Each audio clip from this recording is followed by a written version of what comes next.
মদিনায় এক লোক তার বউরে রাগের চোটে 100 তালাক দিয়ে ফেলছে। কয় তালাক দেয়ার নিয়ম কয়টা? দিছে কয়টা?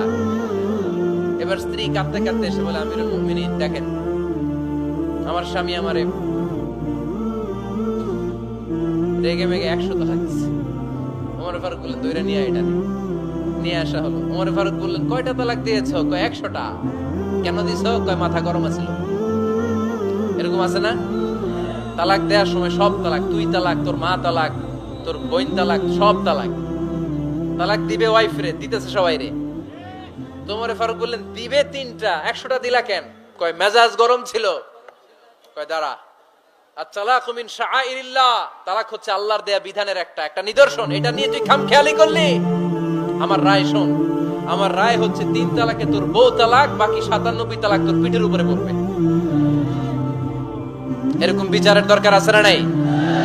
এরকম দৃষ্টান্তমূলক বিচার যদি বাংলার জমিনে দেয়া হতো, আর কোন নারী ধর্ষিতা হতো? আর কোন নারীকে অ্যাসিড মারা হতো?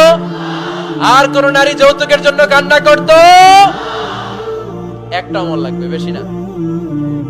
কয়টা লাগবে?